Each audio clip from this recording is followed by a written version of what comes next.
आप देख रहे हैं आज तक, आपके साथ मैं हूं अंजना ओम कश्यप। हल्ला बोल में आज चर्चा इस बात पर होगी कि आखिर अखिलेश यादव बरसात के इस मौसम में मॉनसून ऑफर किसकी तरफ उछाल रहे हैं। दूसरी तरफ चर्चा इस बात पर भी होगी कि क्या वाकई भारतीय जनता पार्टी ने ये समझ लिया है कि इस बार 62 से वो 33 पर क्यों फिसल गए और कैसे 37 पर समाजवादी पार्टी इंडिया गठबंधन पहुंच गया है। सवाल ये भी आज पूछेंगे कि गठबंधन के ही साथी जब आईना लिए घूम रहे हैं कि बुलडोजर चलाओगे तो तुमको वोट कैसे देंगे, वो यही कहने वाले संजय निषाद जी आज हमारे साथ है। तालियों के साथ आप सभी का बहुत बहुत स्वागत। सुधांशु त्रिवेदी जी, राष्ट्रीय प्रवक्ता, सांसद, भारतीय जनता पार्टी के, तालियों के साथ उनका स्वागत कीजिए। तनुज पुनिया जी, सांसद, लोकसभा के, जीत कर आए हैं बाराबंकी से, तालियों के साथ उनका स्वागत कीजिए। कांग्रेस पार्टी का पक्ष रखेंगे। अनुराग भदौरिया जी हमारे साथ जुड़ रहे, प्रवक्ता है समाजवादी पार्टी के, तालियों के साथ स्वागत कीजिए। सुधींद्र भदौरिया साहब, नेता बीएसपी के, हमारे साथ है, तालियों के साथ उनका अभिनंदन कीजिए। और संजय निषाद जी तो मैंने आपको बता ही दिया था, doctor Sanjay Nishad cabinet minister भी हैं यूपी सरकार में और आजकल थोड़ा सा स्क्रू ड्राइवर लेकर चल रहे हैं, कुछ नट बोल्ट को टाइट करने में लगे हुए हैं। कभी कहते हैं बुलडोजर की बात, कभी कहते हैं कि हाँ ये जो अधिकारी यहाँ पर हैं वो दिल में हाथी और साइकिल लेकर घूम रहे हैं। चलिए चर्चा उनसे करेंगे, लेकिन सबसे पहले ये रिपोर्ट।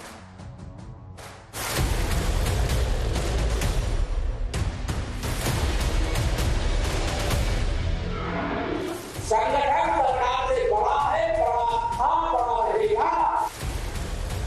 बीजेपी कार्यकारिणी की बैठक में यूपी के डिप्टी सीएम केशव प्रसाद मौर्य के सरकार से बड़ा संगठन वाले बयान के बाद एक साथ कई जगहों पर हलचल हुई। उनकी अपनी पार्टी में भी और विपक्ष में भी। पार्टी ने जो किया सो किया, विपक्ष ने उन्हें ऑफर दे दिया। अखिलेश यादव ने एक्स पर लिखा, मॉनसून ऑफर 100 लाओ, सरकार बनाओ। देखिए, अखिलेश जी चाहते हैं कि प्रदेश के ऊपर से सांप्रदायिक शक्तियां खत्म होनी चाहिए और सबके साथ इंसाफ मिले और सबको बराबर के मौके मिले।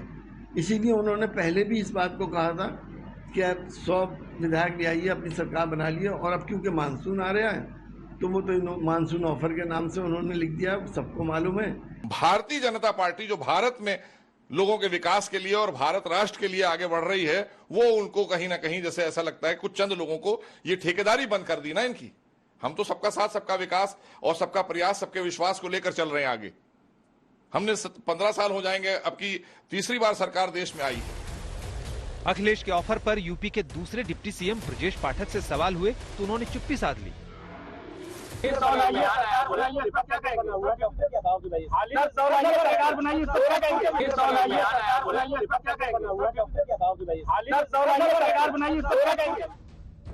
ऐसा नहीं है कि अखिलेश ने केशव प्रसाद मौर्य को पहली बार ऑफर दिया है। उन्होंने पहले भी केशव प्रसाद मौर्य को सियासी हैसियत का आईना दिखाया है। इस बार अखिलेश के ऑफर पर एक बार फिर सियासत तेज है। करीब 24 घंटे बाद केशव प्रसाद मौर्य ने अखिलेश यादव को जवाब दिया। उन्होंने एक्स पर लिखा, मॉनसून ऑफर को 2027 में 47 पर जनता और कार्यकर्ता फिर समेटेंगे। एक डूबता जहाज और समाप्त होने वाला दल जिसका वर्तमान और भविष्य खतरे में है, वो मुंगेरी लाल के हसीन सपने देख सकता है, परंतु पूर्ण नहीं हो सकता। 2027 में 2017 दोहराएंगे, फिर कमल की सरकार बनाएंगे। जो इलेक्शन हुए हैं और फिर अभी जो इलेक्शन हुए हैं 13 सीटों पर, उससे जनता की ऑफर है, जनता द्वारा। और वो तो एक जनता के लीडर, तो एक जनता के, अखिलेश जी तो एक जनता को रिप्रेजेंट कर रहे हैं, तो ये जनता की ऑफर है। नहीं, मैं तो कह रहा हूँ योगी जी सीएम रहेंगे या उनको हटाने की कोशिश नहीं, हो रही है? वो एक जनता की ऑफर जनता के लिए है कि जनता जिसको चाहे, जब चाहे वो ताज पहनाती है, जब चाहे ताज उतार लेती है। अगर उनको लगता है कि इस तरह की फुटकर हार से उनके और उस पर हाहाकार से उनके सपनों की सल्तनत का सपना साकार होगा, तो वो गलतफहमी है उनको। दूसरी चीज ये कि कोई इस तरह के उतार चढ़ाव भारतीय जनता पार्टी ने बहुत बार देखे हैं। दरअसल उत्तर प्रदेश में 29 सीटें गंवाने के बाद बीजेपी में हड़कंप है और उसके संकेत बाहर भी आ रहे हैं। लखनऊ से लेकर दिल्ली तक बैठक पर बैठकें हुई हैं, मंथन हुआ है, लेकिन समाधान नहीं निकला। अब इस समय बुजुर्गों का घर गिराएंगे, बुलडोजर लगाएंगे। 90 साल से बैठा हुआ आदमी, वो गंवार आदमी है, गरीब आदमी है, उसके लिए सरकार हम लोग है ना, तो कानून का सहारा लेकर उसको बुलडोजर लगाएंगे। कुछ न कुछ ऐसे, मैंने बहुत पहले हमेशा कहता रहा हूँ कि अंदर से हाथी साइकिल पंजा वाले, ऊपर से कमल बन जाते और मौका पाने को डसने लगते। सूत्रों के हवाले से खबर है कि अब लखनऊ में जो बैठक होने वाली है उसमें समन्वय हो सकता है। यूपी में लोकसभा चुनाव में मिली हार के बाद समीक्षा खत्म हो गई, प्रदेश कार्यकारिणी की बैठक हो गई और जिसमें दो अलग अलग सुर उभर आए, मुख्यमंत्री योगी आदित्यनाथ और केशव प्रसाद मौर्य के बीच। उसके बाद समीक्षा रिपोर्ट दिल्ली में प्रदेश अध्यक्ष ने सौंप भी दिया। प्रधानमंत्री तक को यह समीक्षा रिपोर्ट सौंपी गई और उसमें कई ऐसे बिंदु बताए गए जो सीधा सवाल सरकार पर भी खड़ा करते हैं। लखनऊ में 2 दिन की समन्वय बैठक, संघ के सह सरकार्यवाह संघ बैठक, सीएम डिप्टी सीएम प्रदेश अध्यक्ष रहेंगे, संगठन महामंत्री बैठक में रहेंगे। संघ के सह सरकार्यवाह और बीजेपी से समन्वय के प्रभारी अरुण कुमार के साथ होने जा रही बैठक की पुष्टि बीजेपी ने तो नहीं की है, लेकिन जिस तरह सीएम योगी का प्रस्तावित वाराणसी दौरा टला, केशव प्रसाद मौर्य का प्रस्तावित प्रयागराज दौरा टला, उससे अनुमान लगाया जा रहा है कि बीजेपी के लिए ये बैठक अहम होने वाली है। आज तक ब्यूरो। आइए चर्चा की शुरुआत करते हैं। तो सबसे पहले सांसद जी, आप ही से प्रश्न है। हार की वजह समझ में आ गई, अधिकारियों ने हराया, अपनों ने हराया, घमंड ने हराया, सरकार ने हराया, कार्यकर्ताओं ने हराया, क्या समझ में आया? और मॉनसून ऑफर जो अखिलेश बाबू दे रहे हैं, कह रहे हैं 100 लाओ सरकार बनाओ, किसके लिए है? देखिए, मैं कहना चाहूंगा कि उत्तर प्रदेश के चुनाव हमारे लिए आशातीत सफलता नहीं रही है, परंतु आज भी सीटों के साथ साथ सबसे ज्यादा वोट हमारा 42% वोट है। आज भी स्थिति यह है कि बड़ी मजेदार यह है कि नैरेटिव कैसा बेहतरीन सेटअप होता है। अभी आपके प्रोग्राम में दिखाए जा रहे थे, कांग्रेस के प्रवक्ता क्या बोल रहे थे, 13 सीटों में भी समझा दिया है। मतलब आप समझिए, बंगाल में 4 सीटों पे हम नंबर 2 रहे, कांग्रेस नंबर 3 रही, समझ हम गए। जालंधर में नंबर 2 पे हम रहे, कांग्रेस नंबर 3 पे रही, आम आदमी पार्टी कांग्रेस एक दूसरे लड़े, समझ हम गए। तो इसलिए उसी ढंग से कांग्रेस 9.3% वोट पाके उत्तर प्रदेश में बेहतरीन जीत का बड़ा परिवर्तन कर दिया और हम तमिलनाडु में 11.5% वोट पाके कुछ नहीं कर पाए।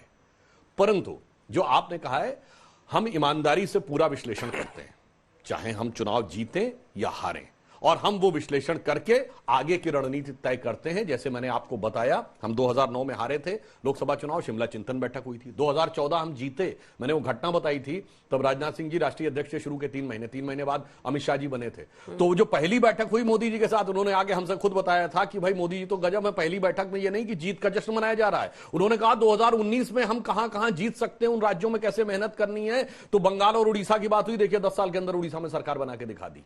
अब अखिलेश जी के ऑफर के ऊपर कहना चाहता हूं, देखिए मैं अखिलेश जी से कहना चाहूंगा, उनको बहुत जल्दी गलतफहमी नहीं पानी चाहिए। वो मानसून ऑफर की बात कह रहे हैं तो उनके लिए एक लाइन कहना चाहूंगा कि कुछ दीपों के बुझ जाने से आंगन नहीं मरा करता है, कुछ पानी के बह जाने से सावन नहीं मरा करता है। और उनको बताना चाहता हूं, अरे हमारा ऑफर छोड़िए, पहले वो जो हरी हरी फसल आपकी थी, जो मुलायम सिंह जी खड़ी करके दे गए थे, वो जो आपने जिस कारण से गठबंधन किया था, उसी एक वोट बैंक की बात कर रहा हूं, जो आपने दिखा दिया है ना कांग्रेस को। कौन है हरी फसल?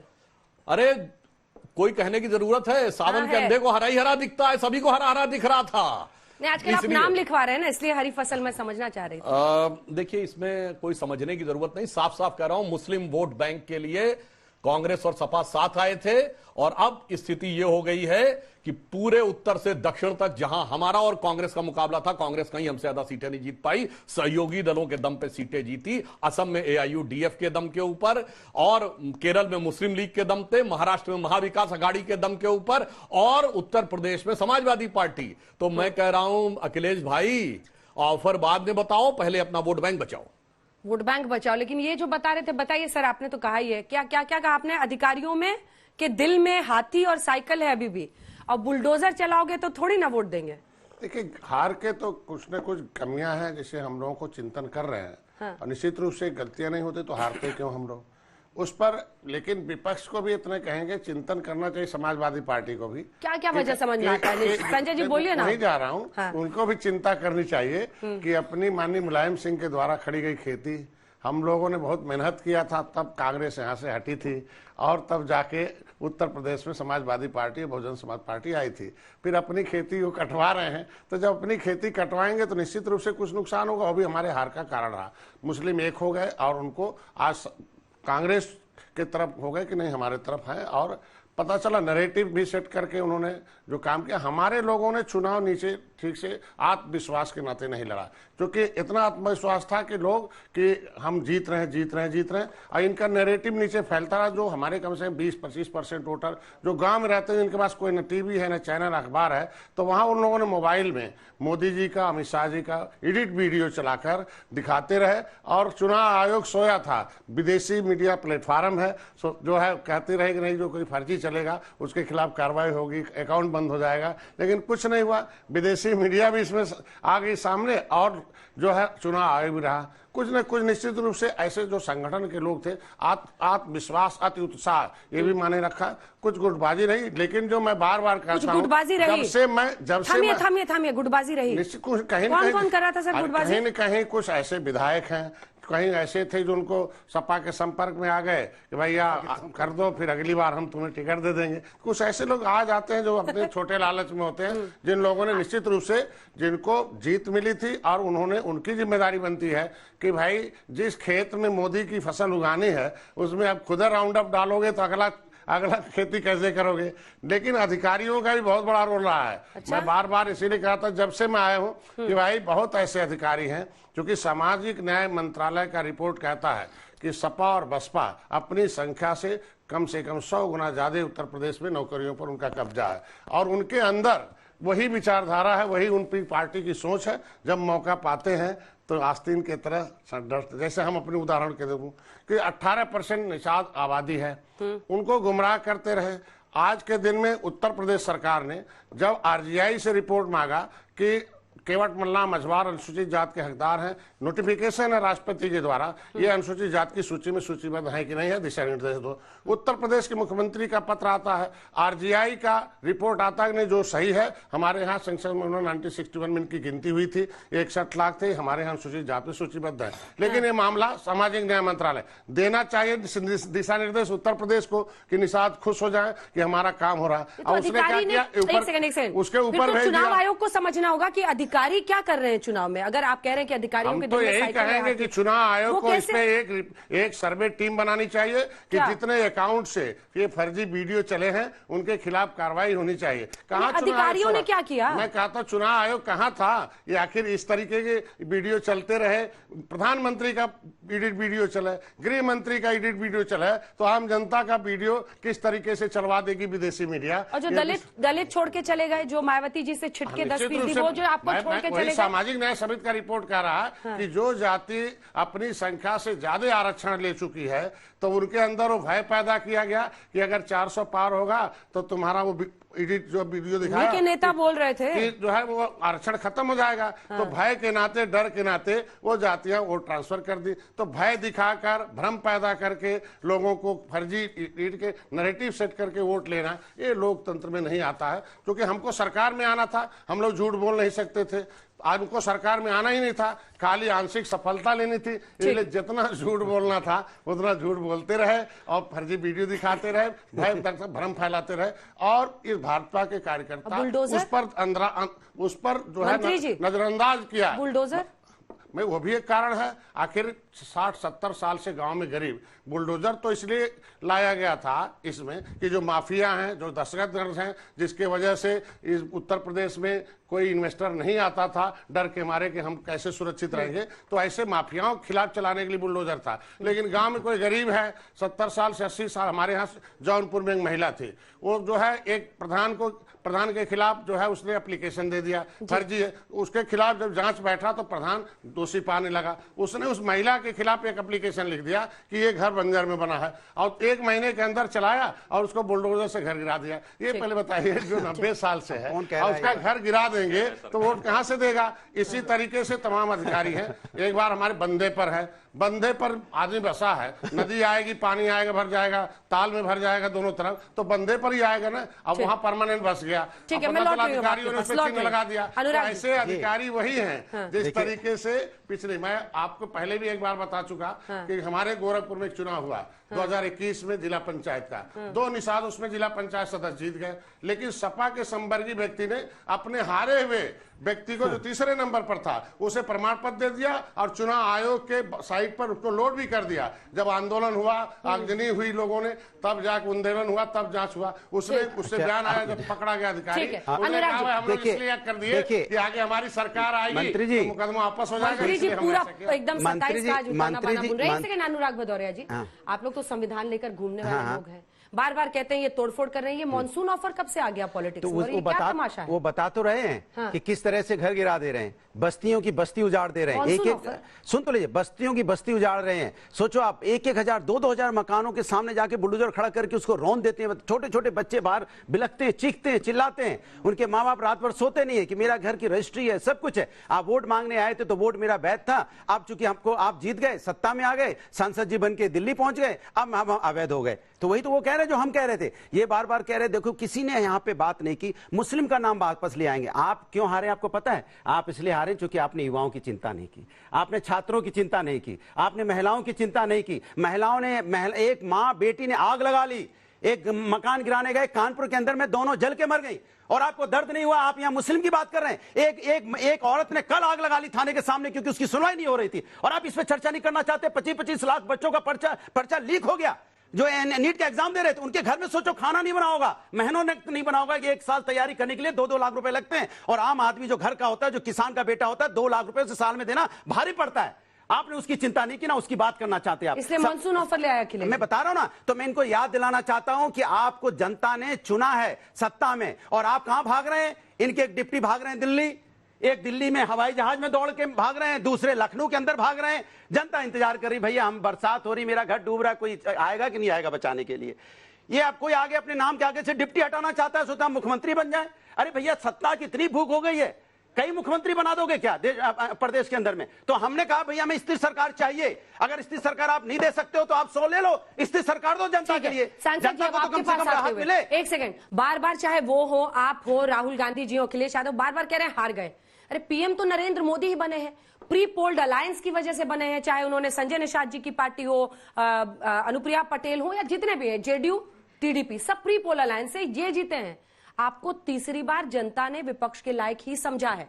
ये मैंडेट क्यों नहीं विपक्ष को समझ में आ रहा है? आप क्यों हारे, क्या कारण है? देखिए सीधी बात है, हमेशा 2014 हुआ, 2014 में बहुत भारी जीत हुई, अकेले सरकार बनाने लायक हो। लोगों ने कहा मोदी सरकार है, बीजेपी की सरकार कोई नहीं कह रहा था, कह रहा था मोदी सरकार है। 2019 में कहा कि मोदी सरकार, जो भी उन्होंने नारे दिए अपने, मोदी सरकार बनी फिर से। 2024 में इन्होंने कहा कि 400 पार कर लेंगे। मतलब जनता जो है वो कह रही है कि हम वोट नहीं देना चाह रहे हैं, लेकिन 400 पार एक मानसिक दबाव बनाने के लिए कि नहीं हम कुछ भी करेंगे हो जाएगा। जहां तक संविधान की आपने बीच में बात करी थी, संविधान की ऐसी बात है कि विपक्ष के कार्यकर्ता समाजवादी के हों, हमारे हों, आम आदमी पार्टी के हों, नेता हों, कार्यकर्ता हों, पूरे चुनाव पीरियड में ऐसा कोई दिन नहीं गया जब पुलिस उनके दरवाजे ना जाती हो, डराती ना हो, धमकाती ना हो।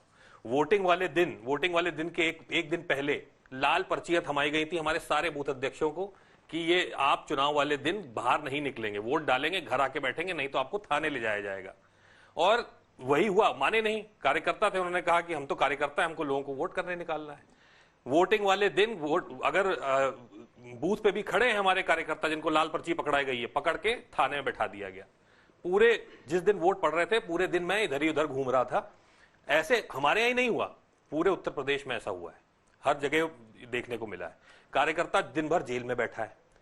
तो मेरा यह कहना है कि जब 400 पार आपका फेल हो गया। जीत गए? हाँ मैं तो जीत गया। नहीं हम लोग जीत गए तो हारे ही है ना। हम लोग 43 लाए, वो 33 पे हैं, और आप कह रहे हो जीत गए, यही तो दिक्कत है। अगर आप 400 पार की बात करें, सरकार तो उन्हीं की बनी, अखिलेश बाबू सरकार क्या दूसरों के, अरे उनको बोलने दीजिए, जो घुटनों के बल रहे हैं, बोलने दीजिए, साथी के साथ दे रहा हूँ, साथी का ही साथ दे रहा हूँ। आपने कहा बन गए, आप कंधे पे दूसरों के कंधे पे बैठे हैं। मैं याद दिला रहा हूँ उनको कि दूसरों के कंधे पे बैठ के चल रहे हो। मैं कह रहा हूँ, लेकिन 2024 राहुल गांधी भी कहते थे 295, बहुत सीरियस होकर उन्होंने कहा था उस दिन कि 234 उस पर भी चिंतन चल रहा है। लेकिन इस बार मोदी सरकार नहीं है ना, मोदी सरकार की बात हो रही है। अब एनडीए है, पीएम तो मोदी जी है, लेकिन मोदी सरकार नहीं है। मोदी सरकार का कहा था उन्होंने, पूरे चुनाव प्रचार में मोदी सरकार की बात की थी। सरकार इस बार एनडीए की बनी है, दूसरों के बलबूते पे बनी है, खुद मोदी सरकार नहीं है, एनडीए की सरकार दूसरों के कंधों पे बैठी है, दूसरों के कंधों पे बैठी है, दूसरों के पैरों पे चल रही है और कह रहे सरकार बन गई। भदौरिया साहब जल्दी से एक रिएक्शन, मायावती जी का जो लगभग सफाया हो गया इस बार चुनाव में, इसको सफाया ही कहा जाता है सर, इसकी वजह क्या है? देखिए, आप जो कहती हैं राजनीति जो है ये संभावनाओं का खेल होता है, और पिछली बार भी हमको करीब 13% वोट मिला था, इस बार भी 10% वोट मिला है।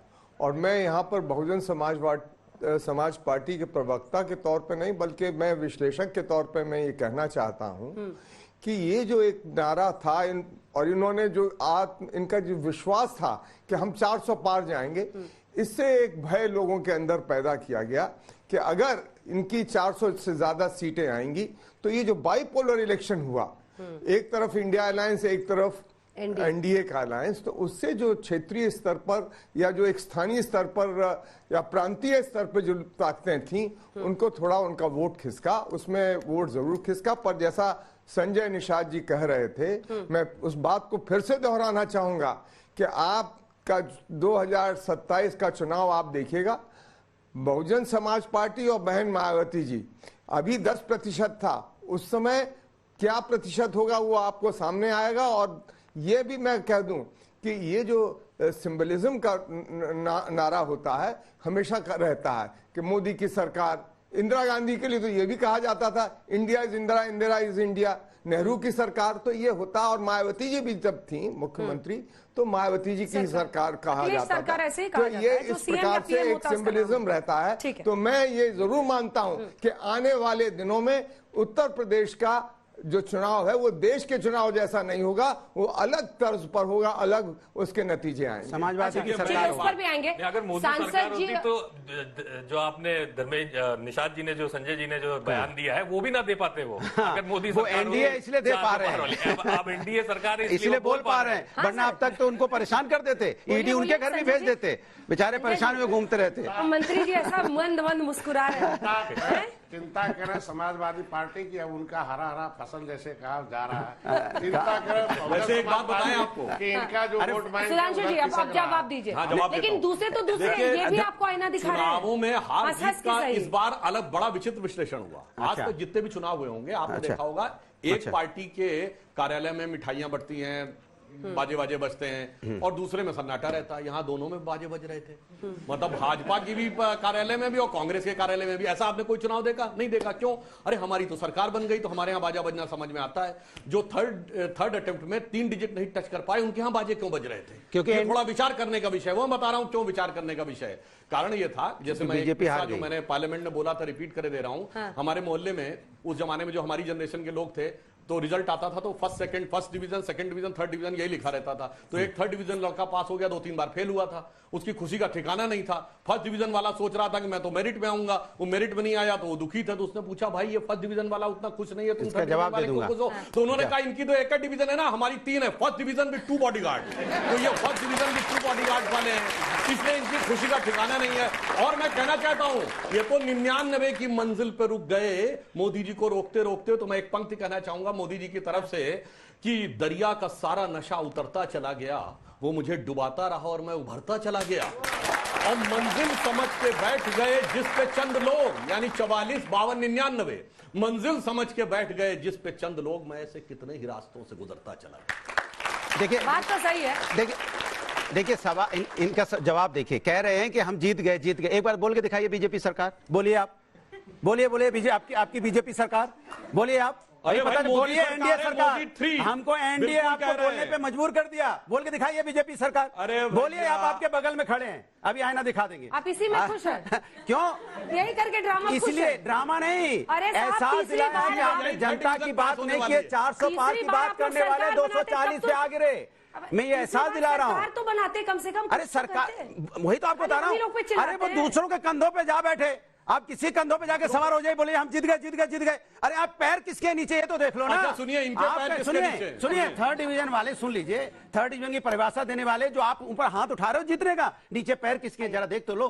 आप नीतीश बाबू और नायडू जी के कंधे पे बैठ के सवार होकर हल्ला मचा रहे हो, जो जीत गए तो जनता सब देख रही है। इसीलिए अभी बाई इलेक्शन हुआ, 13 में से 2 ही जीत पाए थे। 13 में से 2 ही जीत पाए थे। गठबंधन दूसरे को गठबंधन बनाने पर टोक रहा है। सुनिए, और अगर अंजना जी अगर यही ये धर्म की और जात की राजनीति करते रहे तो ये तय बहुत दिन दूर नहीं है जब एकदम शून्य पे पहुंच जाएंगे। क्योंकि हिंदुस्तान में हमारा एक ही धर्म है, वो हिंदुस्तानी, मेरी एक ही जात है, वो हिंदुस्तानी। सुनिए, हमारा नीतीश जी और जदयू और नायडू जी से 1995 29 साल में 26 साल नीतीश जी हमारे साथ रहे।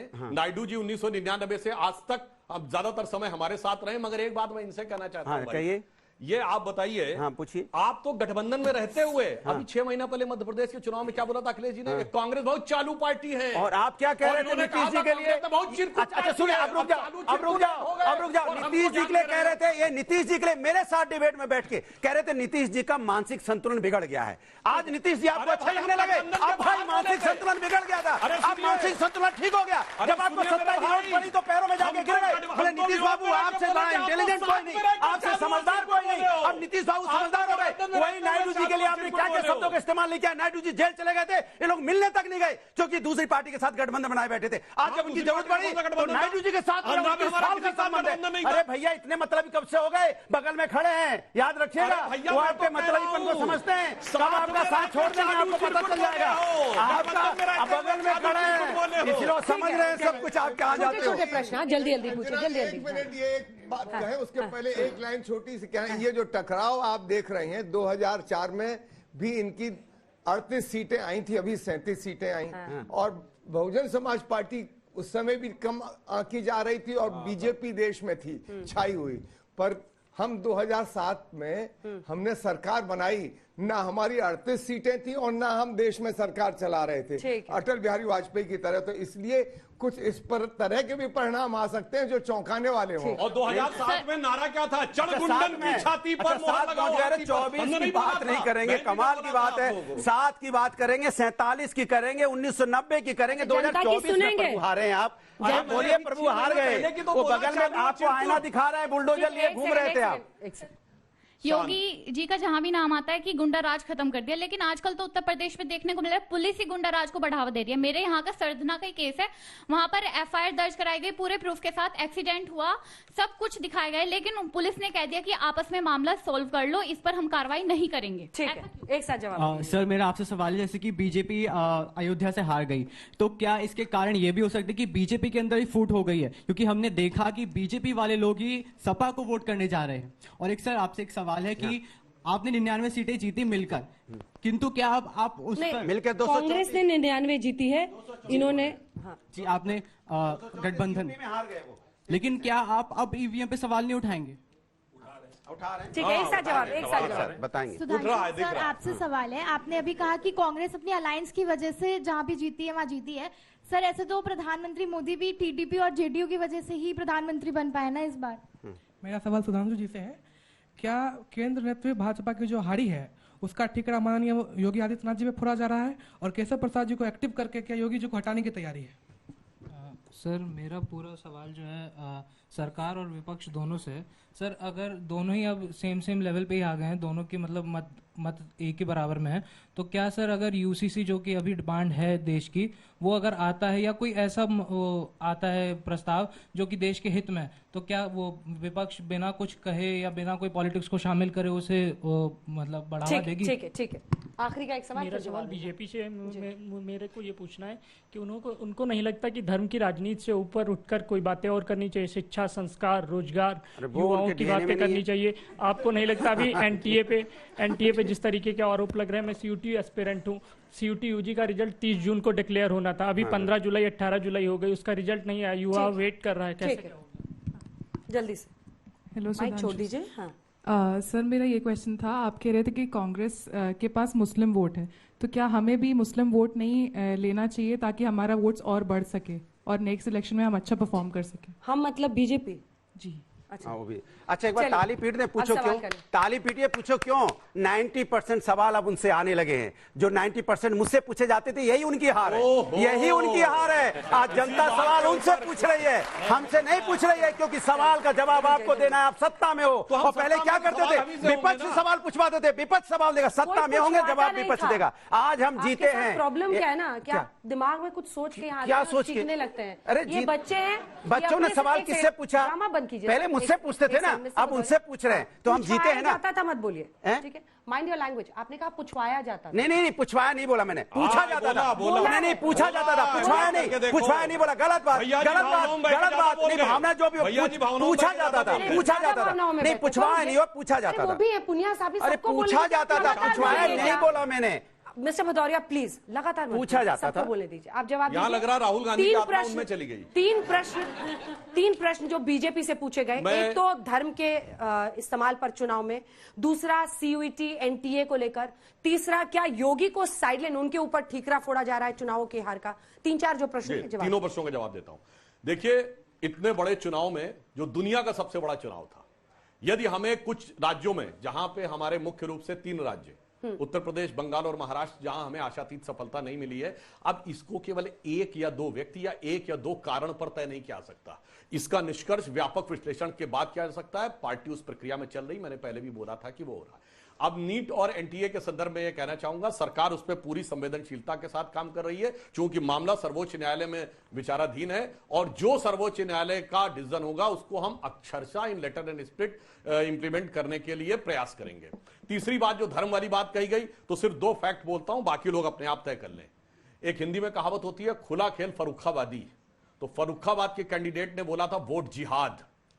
वोट जिहाद क्या था? तो सेकुलर था, इसमें कोई ऐसी बात थोड़ी थी। और अभी अरशद मदनी मौलाना का स्टेटमेंट है इस चुनाव के बाद कि मुसलमानों का बदला है जो पूरा हुआ। अब इन 2 बयानों के बाद आप खुद सोच लीजिए, कौन हिंदू मुसलमान की राजनीति करता है और किसने किसके लिए बोला। ये दर्शकों के विवेक पे छोड़ता हूं, जो लाखों दर्शक सोच रहे हैं। और दोनों बयान आपके हैं। आपने रोका वोट जिहाद वर्ड को? नहीं रोका, बोलने दो। और आज मौलाना मदनी ने बोला कि ये मुसलमानों का बदला है। कोई सेकुलरिज्म का सूरमा उत्तर से दक्षिण तक नहीं बोला, सबके मुंह में दही जम गए। तनुज जी, अब आप जवाब दीजिए। जो विपक्ष की तरफ सवाल उनके थे, बहुत सारे बच्चों के, वो कह रहे थे अगर मामला बराबर का हो गया तो क्या आप लोग, जो अगर कुछ ऐसा है जो देश के लिए अच्छा है, जरूरी है, यूसीसी है, उस सब पे समर्थन देंगे? बिल्कुल समर्थन देंगे, लेकिन उससे पहले जो संसद भवन है उसमें चर्चा होनी चाहिए।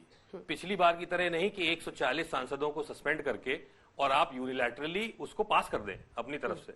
अगर आप चर्चा करेंगे तो हम भी चर्चा करना चाहते हैं। कई लोगों ने संसद भवन में बोला, राष्ट्रपति के अभिभाषण के धन्यवाद में, कि हम चर्चा करना चाहते हैं। आपने 140 लोगों को सस्पेंड किया, आपने पास कर लिया। अगर 1-2 गलतियां हमारे, उसने का कई वकील हैं यहाँ पे, कई लोग 7-7, 8-8 बार के जो है सांसद बैठे हैं यहाँ पे, अगर वो उसमें से कोई चीज अच्छी निकालें तो क्या सरकार एक्सेप्ट करने को तैयार है कि विपक्ष की जो बातें हैं जो निकल करके आएंगी सामने? तो अगर आप विपक्ष को समय दें, विपक्ष की बात सुनने को तैयार हो, तो विपक्ष पूरी तरह से तैयार है आपका पूरा समर्थन करने के लिए। अनुराग, देखिए, सवाल है कि भारतीय जनता पार्टी को संविधान पे विश्वास कहां है, लोकतंत्र पे विश्वास ही नहीं है। ये तानाशाही पे विश्वास रखते हैं। जैसा अभी साथी बोल रहे थे, एक दिन में 78 सांसदों को पार्लियामेंट से निलंबित कर दिया। बताइए आप, ये लोकतंत्र की परिभाषा है? ये संविधान की परिभाषा है? 140 सांसद आपने पार्लियामेंट से बर्खास्त करके और बिल पास कर दिया, और फिर कहेंगे कि आप संविधान नहीं बदलना चाहते थे। तभी तो आप नारा दे रहे थे 400 पार। जनता आपको ले आई 240 पे, क्योंकि इस देश की जनता को लोकतंत्र पसंद है। इस देश की जनता को हिंदुस्तान की संस्कृति संस्कार जो हजारों साल से चली आ रही है वो पसंद है। इस जनता को भाईचारा पसंद है। इस जनता को प्यार मोहब्बत पसंद है, नफरत पसंद नहीं है। जिस नफरत की राजनीति आप कर रहे हो, इसीलिए आप अयोध्या भी हारे और जब बुरी तरह हारे, जिसपे आप राजनीति कर रहे थे। प्रभु राम ने आपको हराया है, क्योंकि प्रभु राम ने कहा आप मेरे बच्चों की बात नहीं करते हो, आप मेरे बच्चियों की बात नहीं करते हो। जब बच्चों के साथ अन्याय होता है आप चुप्पी साध जाते हो, जब बच्चों के साथ अन्याय होता है आप चुप्पी साध जाते हो। इसलिए आप आज देखिए बद्रीनाथ भी हार गए। इसलिए जनता आपको समझाने की कोशिश कर रही है। आने वाले दिनों में जनता आपको, इनसे पूछना चाहिए लोकतंत्र की परिभाषा कि जिसने देश को आजाद कराया, जो अंग्रेजों ने क्रिमिनल कास्ट घोषित किया कि देश को कि ये डॉक्टर का बेटा डॉक्टर, इंजीनियर का बेटा इंजीनियर होता है, और बदमाश का बेटा बदमाश, जो अंग्रेजों को मार रहे बदमाश हैं। 12 अक्टूबर 1871 को क्रिमिनल कास्ट घोषित करके 578 जातियों को उजाड़ दिया। आज रोड पर पाइपलाइन में है, रोड पर है, उनके लिए क्रिमिनल टाइप इंक्वायरी कमेटी 1949 जो रिपोर्ट दिया है, इन लोगों ने कूड़ेदान में डाल दिया, मीरा कुमारी ने डाल दिया। ये 578 जातियों ने कसम खाया है कि इस देश में कभी कांग्रेस को को नहीं आने देना। जिसने इस देश को आजाद कराने वाली जातियों का सम्मान नहीं किया उसे कभी संसद में बैठने का अधिकार नहीं है। जिस दिन वो जाग रहे हैं इनको गांव से भगा रहे हैं। वो पाइपलाइन में रहने वाले क्या दोष है? इन जातियों ने आजाद कराया क्या दोष है? इन्होंने क्यों नहीं उसके बहस 8 घंटा बहस कराया हो? हरिभाऊ राठौर ने किया है, उस रिपोर्ट को इन लोगों ने कूड़ेदान में डाल दिया। देश को आजाद कराने वाले जातियां ये निषाद है, ठोकर खा रहे, उनके पाइप इन्होंने मुकदमा लिखा रखा है 74/4/1950। ये पब्लिक फाइल है जिसके आधार पर देश को संविधान में आरक्षण की व्यवस्था दी गई है। इनके 2 मंत्रियों के खिलाफ मुकदमा लिखाया हूं। ये आगे हमारे साथ उनको देखो, जो सामाजिक न्याय मंत्री थे मुकुल वासनी और शैलजा ने, उन्होंने फाइल गायब कराया 2004 से 2014 तक। सपा बसपा ने कांग्रेस की सरकार बिना शर्त समर्थन दिया था, इसलिए दिया था कि 37% जो पिछड़ी जातियां हैं जिनको अंग्रेजों ने उजाड़ा था उनके फाइल को गायब कराओ और 1-2 बिरादरी को इनके आरक्षण को लुटवाओ। केशव प्रसाद मौर्य जी पर आप दाव लगा रहे हैं। केशव प्रसाद मौर्य जी सुनिए, deputy chief minister Keshav Prasad Maurya ji अगर ऐसी बातें कह रहे हैं तो ये बात उनके मुख्यमंत्री को चिंतन करना चाहिए, चिंता करनी चाहिए। क्या उप मुख्यमंत्री इस प्रदेश में असुरक्षित है तो जनता कैसे सुरक्षित होगी? आप बताइए। आप वो नहीं, उप मुख्यमंत्री असुरक्षित है, सोचिए। छोटा सवाल जल्दी से। तो सबसे पहले तो मैं यही कहूंगा कि देश जानता है कि हिंदू मुस्लिम की राजनीति कौन करता है। किस तरीके से हिंदुओं पर गोली चलवाई गई थी वो आज तक कोई नहीं भूला है और कोई हिंदू नहीं भूल पाएगा। और किस तरीके से कांग्रेस के राहुल गांधी जी ने बोला था कि जो शक्ति है या हिंदुत्व है हमें उसको देश से बाहर निकालना है। तो मैं बताऊंगा कि कोई किसी को बाहर सवाल क्या है? सवाल ये है कि जो ये लोग हारे हैं, मतलब ये सपा और ये जो बोल रहे हैं कि आप उनके पैरों के नीचे आ गए हैं, आप उनके वजह से जीते हैं, तो आप साहब किन के पैरों के नीचे आए हैं? आप साहब किन के पैरों से जीते हैं? आप भी तो हारे ही है ना। जीते हैं भाई, 37 सीटें लेके आप कह रहे हो हारे, ये 33 आए भाई। जनता ने जिताया, जनता का आशीर्वाद हमारे साथ है। सरकार किसकी है सर? अरे सरकार तो बीजेपी के है ही नहीं, कहाँ परेशान हो? ये बैसाखी पे है। सरकार बीजेपी की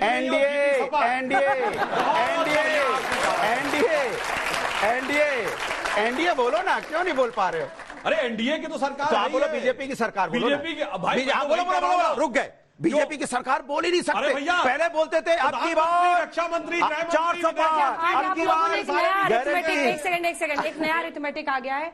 37 इज ग्रेटर देन 240 है ना? 37 is greater than 33 in UP. और बताइए यूपी ना, हाँ ऑब्वियस, बाकी तो आपका यूपी में तो खड़े हैं अभी। अरे खड़े कहाँ, यूपी में तो खड़े हैं। अच्छा कहाँ खड़े हैं? कहाँ खड़े? यूपी में ही खड़े हो ना प्रभु, तो यूपी में जीते तो हम ही है ना। आपको देख रहा है इतनी उम्मीदों से। जैसे कि अनुराग जी ने अभी कहा था कि हम सबका धर्म हिंदुस्तानी है, पर हिंदुस्तानी आप लोग मानने को समाजवादी तैयार तो हो, हमेशा से MY फैक्टर की राजनीति कर रही है, तो ये कहां से मुस्लिम और यादव का ही समर्थन सिर्फ समाजवादी को चाहिए? जैसे कि मैं बुंदेलखंड के हमीरपुर जिले का हूँ, वहां पे सपा का ही जीता वहां पे हमारा जो मौदाहा है वहां पे एक ऐसा क्षेत्र है जहाँ पे मुस्लिम बहुल है और हिंदू अलग है, एक ऐसा क्षेत्र है। और जो सपा का कैंडिडेट है वो सिर्फ मुस्लिम क्षेत्र पे जा रहा है। क्या उनको हिंदुओं की आवश्यकता नहीं है? क्या सपा हिंदू के लिए काम करना नहीं चाहती है? जवाब दे दूं? एक साथ नहीं उन्हें जरूरत नहीं है। अरे क्यों पूरी बात करो जबरदस्ती? वो जहाँ की बात कर रहे हैं। मैं ये पूछना चाहूंगा, आज भी हम 2011 और 12 का बेस ईयर यूज करते हैं साइंसेस का, तो उसका डेटा आज तक अपडेट क्यों नहीं हुआ है? ठीक है, मेरा क्वेश्चन सुधांशु सर से है, योगी जी को 2027 तक मुख्यमंत्री रहने दिया जाएगा या नहीं? सुधांशु जी बता देंगे। मेरा सवाल समाजवादी पार्टी से है कि समाजवादी पार्टी बोलती थी कि बीजेपी तोड़फोड़ की राजनीति करती है, अखिलेश बोलते हैं आप 100 विधायक तोड़ के लाओ, सरकार बनाओ, उसको सपा समर्थन करेगी, तो अब इस पे क्या बोलना चाहेंगे? तो पहले सवाल तक वो जवाब मिला। वैसे मैं बताऊं, मैं जवाब दे दूं तो आपकी कोशिश पे भी नहीं मिलेगा। अभी देखिएगा कैसे मेन रोड से नीचे से धीरे उतरेंगे, फिर धीरे साइड से भाग जाएंगे। नहीं वो तो भारतीय जनता पार्टी करती है। सुनिए जो आपने बोला वो भारतीय जनता पार्टी करती है। महाराष्ट्र में सरकार बनाने वाली पार्टी नहीं, पार्टियों को भी आपस में 2 भाग में बांट देती है सत्ता बनाने के लिए। और सिर्फ वहीं नहीं, बिहार में भी यही काम किया, मध्य प्रदेश में भी यही काम किया, और इन्होंने यही काम किया था गोवा में। पार्टी तोड़ना, सरकार बनाना, सत्ता की मलाई खाना इनकी आदत है। बात करें तो भजन, मैं अपनी बात कह लूं। भजन गा रहे थे। अरे अपनी बात कर लो ना, मैं बता सुन तो लो। आप परेशान क्यों हो गए? अरे मैं आपकी पोल खोलने लगा। अरे सुन तो लीजिए, अरे प्रभु सुन लीजिए, अरे हारे हुए सुन लीजिए, सुन लीजिए। अच्छा आप हार गए, आप सुन लीजिए। इन्होंने बोला अरे मैं जवाब दे दूं, इन्होंने बोला कि MY फैक्टर, आपने बोला ना अभी, उत्तर प्रदेश के अंदर में 37 सीटें जीते हम। हमीरपुर की सीट में 80% आप देखोगे वहां MY फैक्टर नहीं है, हमीरपुर भी हम जीते हैं। हमें उत्तर प्रदेश की संपूर्ण जनता ने, चाहे अगड़ा हो, पिछड़ा हो, चाहे दलित हो, चाहे हिंदू हो, चाहे मुस्लिम हो, चाहे सिख हो, ईसाई हो, सबने हमें वोट दिया है, तब हम 37 सीटें लेके आए हैं। इनको किसी ने वोट नहीं दिया है, बड़ी मुश्किल से 33 लेके आए हैं और बड़ी मुश्किल से जीते हैं, क्योंकि सत्ता का दुरुपयोग किया था। अगर सत्ता नहीं होती तो ये मुश्किल से 3 सीटें जीत पाते। सवाल बनता है, आज अखिलेश बाबू ये भी कह रहे हैं कि जनता ने इनकी गर्मी निकाल दी।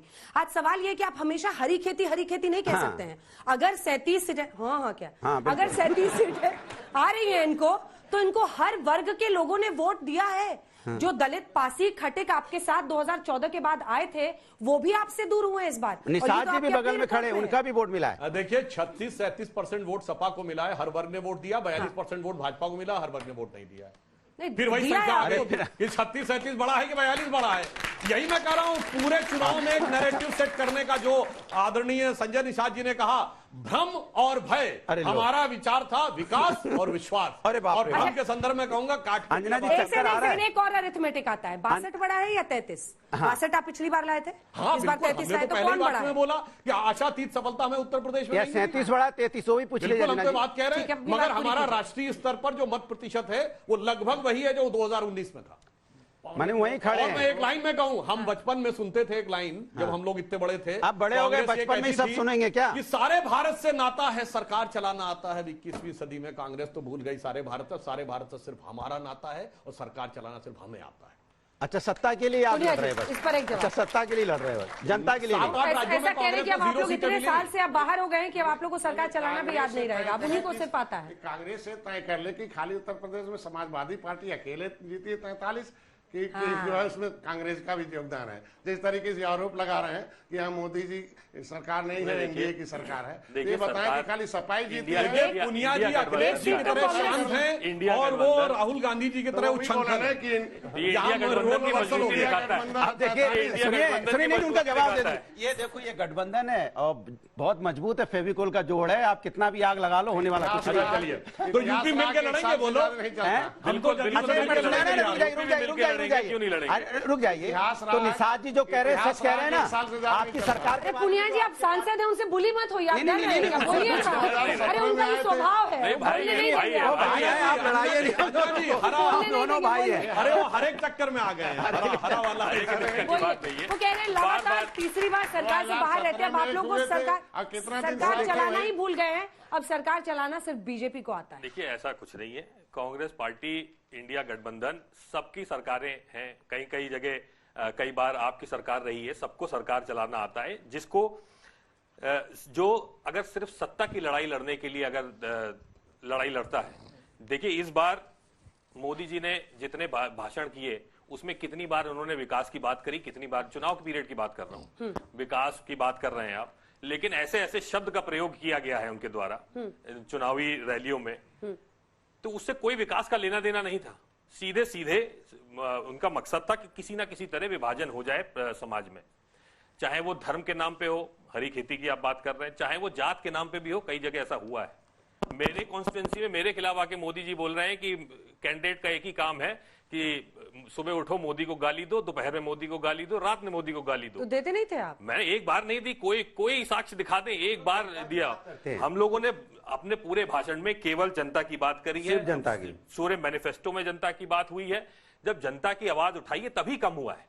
जनता के बीच में अब ये कह रहे हैं हमने सरकार बनाई, सरकार इसलिए बनाई है, सरकार इसलिए बनाई गई है, मोहब्बत की दुकान चला रहे थे आप, नफरत। वही तो मैं कह रहा हूँ, सरकार इन्होंने इसलिए बनाई है। हरी खेती से बहुत नफरत है, क्योंकि जानवर छोड़े हुए ना, हरे खेत ना हो पाए, जानवर चढ़ जाए, इसलिए हरी खेती इतना भय फैला हुआ है पूरे उसके अंदर, लोग इतने डरे हुए हैं। अगर वो डर ना होता तो 240 जो आज इनके आएंगे 200 भी पार ना कर पाते। देखिए मोहब्बत की बात है, अब लोगों को समझ में आ गया है, अगर दोबारा अभी चुनाव हो जाए तो अभी की 100 सीट इनकी कम हो जाएंगी। तो डर के इनको वोट दे दिया? अरे लोगों के बीच में इतना भय था। हाँ। एक कॉन्स्टिट्यूएंसी में 25-25 हजार वोट कम हुए हैं, काटे गए हैं। जिंदा लोगों का डिसीज लिख के काटा हुआ है वोटर लिस्ट में, वो भी तो इनका है। 25। आपने ना चुनाव आयोग में कंप्लेन की है, दिखाइए। चुनाव आयोग में कई बार हुई है, मुकदमा भी चल रहा है। मोहब्बत की दुकान में कैसे कैसे सामान है। अच्छा। मोदी तेरी कब्र खुदेगी, मर जा मोदी, और फलाने हिटलर की मौत, सर फोड़ दूंगा। और सबसे बड़े सामान के जानते कौन थे? अरमान जो निकले, जो कहते मोदी की बोटी बोटी काट डालूंगा, वो थे इमरान मसूद, वो थे इनकी पार्टी में सपा में 2014 में। अगले दिन राहुल गांधी गए, आइए आइए मेरी पार्टी में आइए, मोहब्बत का सामान, और लाके अपनी पार्टी में उपाध्यक्ष बना के सांसद बना दिए। ये है मोहब्बत की दुकान के होने वाले असली नफरती सामान। इसीलिए हम आपसे बताना चाहते हैं, अरे उनको बोलने दीजिए, उनकी पार्टी का आदमी ये भी जवाब दे देंगे। नहीं, दोनों पे बोला उन्होंने, समाजवादी का ही नाम लेके गए। ये बताइए आपकी नवनीत राणा जी कहती है, सुनिए, नवनीत राणा जी कहती है इनकी सांसद काहे परेशान हो। सुनो, नवनीत राणा जी कहती हैं 15 सेकंड हमें पुलिस दे दो, मैं दिमाग ठीक कर दूंगा। किसका दिमाग ठीक कर देंगी वो? ये नफरत की बोल रही है। आपका सुधान वहां पे बैठा शुभेंदु अधिकारी क्या कहता है? यहाँ पे प्रधानमंत्री जी कह रहे हैं सबका साथ सबका विकास, वो कह रहा है नहीं, सबका साथ सबका विकास नहीं। ये चिल्ला के किसको सुना चाहता है? देश के अंदर में नफरत की राजनीति करोगे आप, और यहाँ बैठ के आप यहाँ मोहब्बत और ये वो कहानी, हरा खेती पीली खेती, ये किसको सिखाना चाहते हो आप कम से कम जनता की बात करो। हमेशा नफरत नफरत नफरत, इसीलिए कहते हैं आप नफरत की दुकान खोले बैठे हो। बोल दूं, आपने कुछ मत बोलिए है, तो बंगाल का मंत्री है फरहाद बंगाल का मंत्री जिसने कहा जो मुसलमान नहीं है वो भागे। हमारे कार्रवाई क्यों नहीं करते आप? क्यों नहीं कार्रवाई करते आप? मंत्री राजनीति करोगे, कार्रवाई करना नहीं आता है, कमाल की बात करेंगे आप। कार्रवाई नहीं करना है किसी के ऊपर में, मैं कुछ बोल दूंगा तो एफआईआर कर देते हो आप। हमारे मुंह से एक शब्द निकलता है एफआईआर करके मुझे दौड़ाने लगते हैं, वो कुछ बोलते रहेंगे, कार्रवाई नहीं करेंगे। क्यों? क्योंकि आपकी सरकार में मंत्री है, आवाज उठाइए। नहीं मत छोड़िए, नहीं मत पड़ती। दोनों लोगों से कहूंगा कि बहुत बड़ा नैरेटिव इस चुनाव बनाया गया, संविधान को बदला जा रहा है। तो संविधान को कुचलना हमने पहले भी देखा है। जब आपातकाल लगा तो आपातकाल के दौरान उस समय, इस समय कहा गया कि 140 एमपी बाहर रख दिए गए और तमाम तरह के कानून पास। उस समय भी बहुत सारे लोगों को जेल में डाल दिया गया, सारे जेल में, संविधान के अंदर। मंत्री जी बताएंगे, मंत्री जी संविधान सुरक्षित है दोनों तरफ। एक लाइन में ऐड करना चाहता हूं, जो ये कह रहे हैं, जो भदौरिया जी ने बात कही, सारे नेता जेल में थे, 1.5 लाख लोग जेल में थे, सारे आम नागरिकों के अधिकार समाप्त कर दिए गए थे। पुलिस आकर आपको गिरफ्तार कर ले जाएगी, आप बेल के लिए अप्लाई नहीं कर सकते थे। 38वां 39वां संशोधन करके न्यायिक समीक्षा का अधिकार समाप्त कर दिया गया था। सरकार के किसी निर्णय पे कोर्ट टिप्पणी नहीं कर सकती थी। प्रधानमंत्री के बारे में कोर्ट कुछ नहीं बोल सकता था।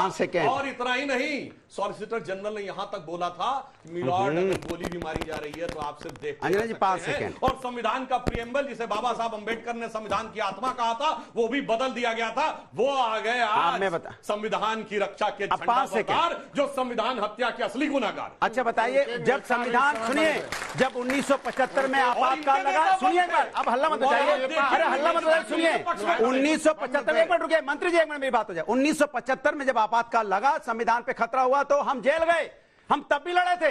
आज अघोषित आपातकाल, आज भी लड़ रहे हैं। ये भय दिखाकर वोट लेने का 1.25% वोट दिख पाए हैं। अच्छा हुआ पीडीएफ की इजाजत देता है, लेकिन 2 बच्चे खड़े हैं, सिर्फ उनके सवाल के साथ। सर मेरा सवाल आप दोनों से है। सर आप बार बार फोर्स कर रहे हैं उन्हें कि आप बोलिए एनडीए सरकार है। एनडीए सरकार नहीं है, बीजेपी सरकार है, बीजेपी सरकार है। अगर सर आप लोग को इतना कॉन्फिडेंस था तो आपने इंडिया अलायंस, इतनी सारी पार्टीज, एक पार्टी के अगेंस्ट क्यों आके खड़ी हो गई है? अच्छा जवाब दे रहा हूँ। सर आप तब से बोले जा रहे हैं कि बीजेपी सरकार तानाशाह करती है, और तानाशाह में भय और डर होता है। तो हम इस पर कहना चाहते हैं कि भय और डरा के तो फिर हम उत्तर प्रदेश में भी जीत लेते और 400 भी पार कर जाते। लेकिन वहीं पे आपने एनडी गठबंधन, हम बीजेपी के लिए कह रहे हैं। हाँ बस आप स्टूडेंट हैं, आप बीजेपी को अपना समझते हैं। ऐसा कुछ नहीं है मैम, अपना पर्सपेक्टिव। ठीक है, अपना पर्सपेक्टिव है। इसी के साथ अंत करते हैं। तालियों के साथ आप सभी का बहुत बहुत धन्यवाद। हल्ला बोल में आज हमारे साथ जुड़ने के लिए। देश दुनिया की बाकी खबरों के लिए आप देखते रहिए आज तक।